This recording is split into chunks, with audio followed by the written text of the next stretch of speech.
अस्सलाम वालेकुम dear students, welcome to the yes math universe. उम्मीद करती हूँ आप सब खैरियत तो आफियत से होंगे।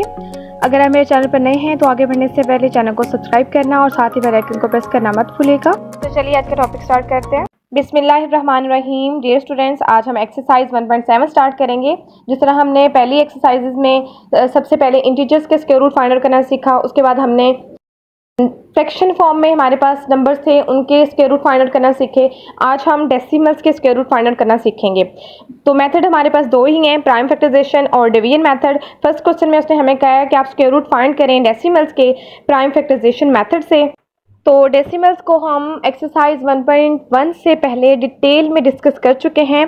तो एक दफ़ा इसको रिकॉल कर लेते हैं इस चीज़ को कि ये जो पॉइंट होता है इसको हम डेसिमल पॉइंट कहते हैं, यानी इशारिया जो होता है हमारा, और उससे पहले वाले जो डिजिट्स होते हैं उनको हम होल पार्ट कहते हैं, और पॉइंट के बाद वाले जो हमारे पास डिजिट्स दिए जाते हैं उनको हम डेसिमल पार्ट कहते हैं।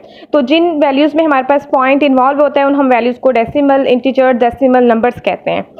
तो उसके बाद अब हमारे पास जब हमने स्क्वायर रूट फाइंड आउट करना है तो फैक्टराइजेशन मेथड करनी है।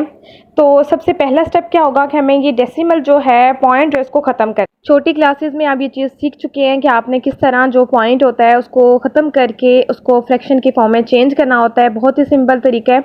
सबसे पहले हम पॉइंट के बगैर अपनी वैल्यू को लिखेंगे, जिस तरह 121 को लिख दिया मैंने। फिर इस तरह हम एक लाइन लगाते हैं जिसको हम बार या क्वेश्चन कहते हैं, ठीक है। उसके बाद आप 1 लिखेंगे, नीचे आपने याद रखना है 1 लाजमी लिखेंगे, ठीक है। उसके बाद हम क्या करते हैं, पॉइंट के बाद जितने डिजिट्स होते हैं उतने काउंट करके 0 लगा देते हैं। क्योंकि 2 डिजिट्स थे तो मैंने काउंट करके 2 0 लगा दिए हैं, ठीक है। अब ये हमारे पास फ्रैक्शन की फॉर्म में बन गई है, ठीक है। तो अब उसके बाद हम क्या करेंगे, अब इन दोनों वैल्यूज़ के, जिस तरह फ्रैक्शन में हम अलग अलग प्राइम फैक्टर्स फाइंड आउट करते हैं फैक्टराइजेशन मेथड से, बिल्कुल वैसे ही करेंगे। 121 जो है इसका 11 जो है हमारा फर्स्ट प्राइम फैक्टर बन रहा है, ठीक है। इससे पहले जितने भी प्राइम फैक्टर्स हैं वो इसको डिवाइड नहीं कर सकते। 11 1 द 11 और ये 1 उधर चला जाएगा, ये फिर से 11, तो 11 1 द 11। Next again 11 1 the 11। उसके बाद 0 है तो 2 पे करेंगे, 2 5 द 10, और उसके बाद ये 0, फिर 2 2 द 4 और ये 10 हो जाएगा, 2 5 द 10। नेक्स्ट 5 पे करेंगे, 5 5 द 25 एंड 5 1 द 5। उसके बाद जो हमने वैल्यू फ्रैक्शन की फॉर्म में बनाई है उसके ऊपर भी रेडिकल साइन को मेंशन करेंगे, और इसी तरह रेडिकल के साइन के नीचे हम अपने जो फैक्टर्स हमने दोनों वैल्यूज़ के फाइंड आउट किए उनको मेंशन करेंगे, और हम इनके पेयर बना लेंगे। ऊपर हमारे पास 11 का एक पेयर है, नीचे 2 और 5 का एक पेयर बन रहा है। और पेयर्स बनाने के बाद हम क्या करते हैं, इनको स्क्वायर्स की फॉर्म में लिखते हैं और इनकी स्क्वायर रूट को भी साथ ही अलग कर लेते हैं। और स्क्वायर रूट की वैल्यू हमारे पास 1/2 होती है, जिसको हम काफ़ी दफ़ा पढ़ चुके हैं। 1/2 जो है 2 का इन्वर्स है, तो यहाँ पर ये हमारी स्क्वायर रूट जो है तमाम स्क्वायर्स के साथ कैंसिल हो जाएंगी और हमारे पास हमारे प्राइम फैक्टर्स बच जाएंगे। 11/2 × 5, तो इसको हम मज़ीद सिंप्लीफाई कर लेते हैं, 11/2 5 द 10। अब ये आंसर जो है हमारा 11/10 ये फ्रैक्शन फॉर्म में है। हमने फ्रैक्शन फॉर्म को सॉल्व करना स्टार्ट किया था, लेकिन हमारी जो एक्चुअल क्वेश्चन की वैल्यू है वो 1.21 है, उसका हमने स्क्वायर रूट फाइंड आउट करना है। तो डेसिमल फॉर्म में ही आंसर को मेंशन करेंगे। तो डेसिमल फॉर्म में चेंज किस तरह करेंगे, आप पहले वैल्यू को वैसे ही लिख दें। उसके बाद क्या करें, नीचे जो हमारे पास जितने 0 दिए जाते हैं उनको काउंट करते हैं। यहाँ पर 10 लिखा हुआ है तो उसके साथ सिर्फ एक 0 है, तो हम एक डिजिट काउंट करेंगे। तो राइट साइड से एक डिजिट काउंट करके उसके बाद पॉइंट लगा देंगे, ठीक है। तो हमने 1 के बाद लगा दिया। डिवाइड करके भी इसको हम डेसिमल फॉर्म में चेंज कर सकते हैं। 11 को अंदर रखेंगे, ठीक है, ऊपर वाली वैल्यू को 10 पे डिवाइड करेंगे, 10 1 द 10। 11 में से 10 को माइनस करेंगे, 1 आ गया। 1 छोटी वैल्यू है, पॉइंट लगाएंगे, साथ में 0 लिखेंगे और 10 1 द 10। तो 1.1 जो है इस वैल्यू का स्क्वायर रूट है। सेकेंड पार्ट है, वैल्यू है 0.64। ये चीज़ हम पढ़ चुके हैं कि पॉइंट से पहले अगर 0 हो या पॉइंट के फ़ौरन बाद हमारे पास 0 हो तो वो नॉन सिग्निफिकेंट डिजिट कंसीडर होता है, उसको हम काउंट ही नहीं करते। तो हमारी वैल्यू एक्चुअल 64 है, और नीचे हमने जब पॉइंट लगाना है तो उसके लिए क्या करेंगे, सबसे पहले 1 लिखेंगे, पॉइंट के बाद जितने डिजिट हैं उनको काउंट करेंगे। 2 डिजिट हैं तो काउंट करके 2 0 लिख दिए। अब ये फ्रैक्शन की फॉर्म में बन चुका है। उसके बाद हम इसके प्राइम फैक्टर्स फाइंड आउट करेंगे, क्योंकि हम प्राइम फैक्टराइजेशन मेथड पढ़ रहे हैं। 2 3 द 6, 2 2 द 4।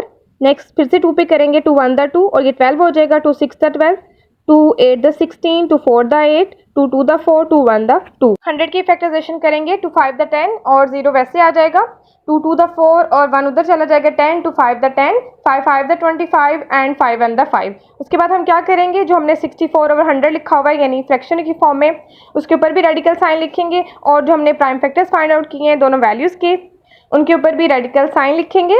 और उसके बाद हम इनकी इस तरह हम पेयर्स बना लेंगे सारी वैल्यूज़ के।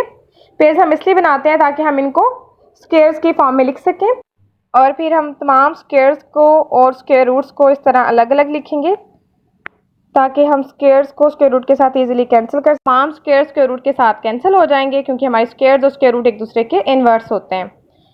उसके बाद हम क्या करेंगे, ये जो हमारे प्राइम फैक्टर्स बच गए हैं इनका हम प्रोडक्ट लेंगे, ऊपर वाली वैल्यूज़ का भी और नीचे वाली वैल्यूज़ का भी। अब यहाँ पे हमारे पास देखें 2 से कैंसिल हो सकता है, इसलिए हम इसको कैंसिल कर रहे हैं। 2 to the 4/5।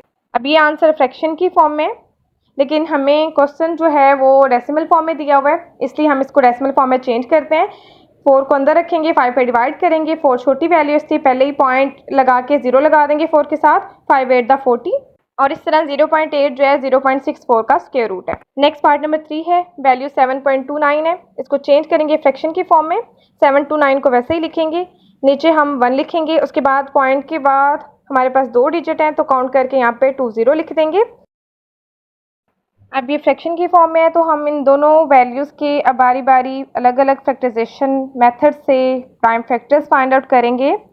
पहली वैल्यू है 729, लास्ट में 9 है, 3 चूज़ करेंगे। 3 to the 6, और ये नेक्स्ट 1 उधर चला जाएगा 12, 3 4 the 12 और 3 3 the 9। इसके लास्ट में भी 3 है, फिर से 3 पे करेंगे, 2 डिजिट चूज़ करेंगे। 3 8 the 24, 3 1 the 3, 81 है, इसके लिए भी और प्राइम नंबर चूज़ करेंगे। 3 to the 6, और ये 2 उधर चला जाएगा 21 हो जाएगा। 3 7 the 21, 3 9 the 27, 3 3 the 9 and 3 1 the 3।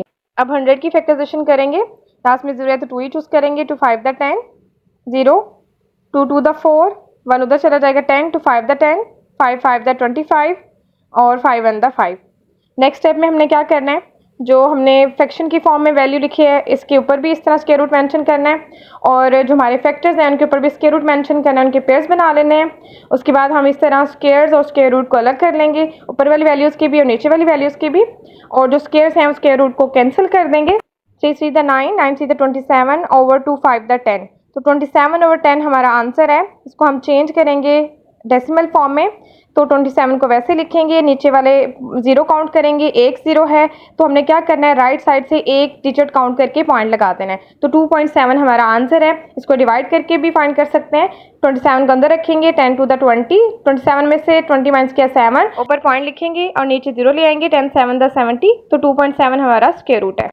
Dear students, आज के इतना ही काफ़ी है। उम्मीद करती हूँ आज का लेक्चर आपको अच्छे से समझ आ गया होगा। अगर किसी क्वेश्चन में इशू है तो कमेंट में मेंशन कर दें, और अगर वीडियो पसंद आए तो लाइक और शेयर लाजमी करें। मिलते हैं नेक्स्ट वीडियो में, तब तक अपना ढेर सारा ख्याल रखिएगा। अल्लाह हाफिज़।